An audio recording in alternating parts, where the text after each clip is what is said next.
Lucy অনলাইনে সঙ্গীত শিক্ষায় আপনাদেরকে স্বাগত জানাই।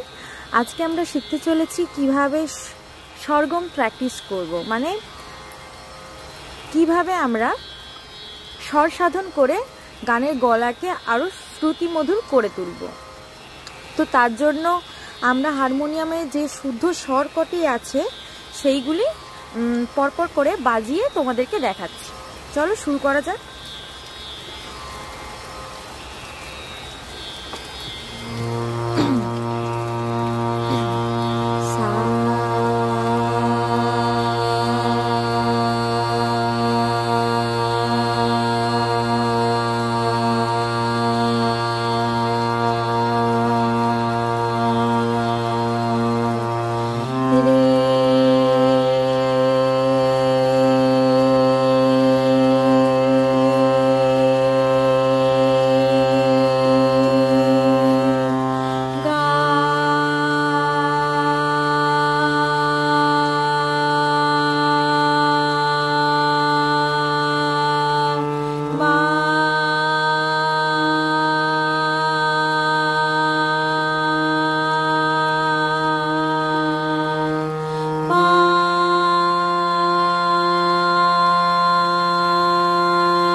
তাহলে আমরা কি করলাম?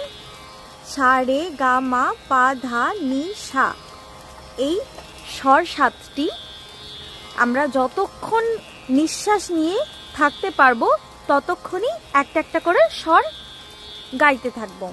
আর স্বরটা কেমনভাবে গাইছি, হারমোনিয়ামে যে রিডটা বাজছে তার সাথে সাথে আমার গলাটা কিন্তু মিলবে। তাহলে আমরা স্বরগুলি এইভাবে প্র্যাকটিস করব। আর একটা জিনিস যেটা তোমাদেরকে বলার আছে, কখনোই আমরা নাসিকা ব্যবহার করব না উচ্চারণ করার সময়, মানে নাকে কথা বলবো না। যেমন অনেকে কি করে, এই যেমন মা এইভাবে না করে কেমন করে মা এরকম করে। তেমন নির ক্ষেত্রে যদি দেখি অনেকে এমনও করে,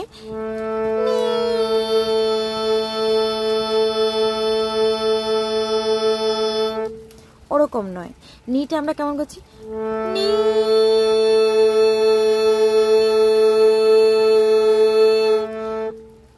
এরকমও করে অনেকে।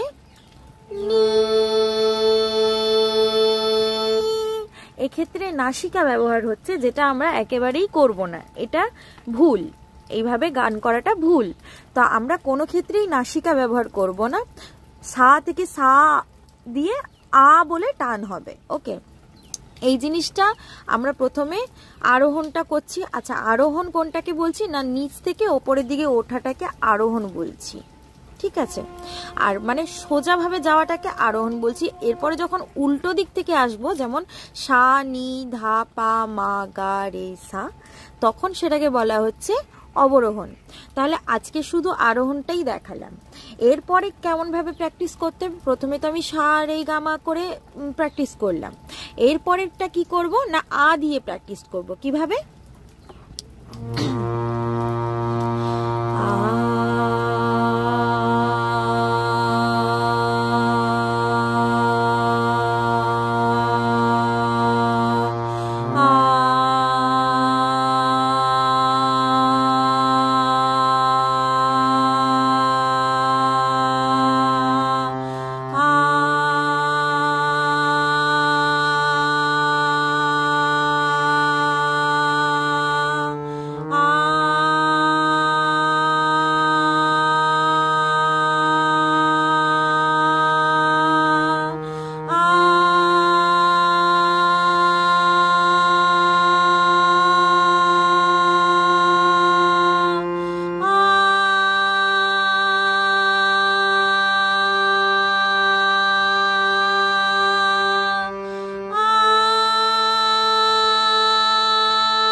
তাহলে এইভাবে প্র্যাকটিস করতে হবে।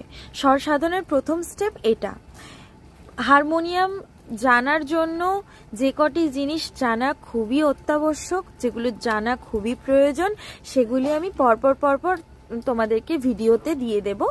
তো আজকের এতটুকুই ক্লাস থাকলো, পরের ক্লাসে আমি অবরোহণটা দেখাবো।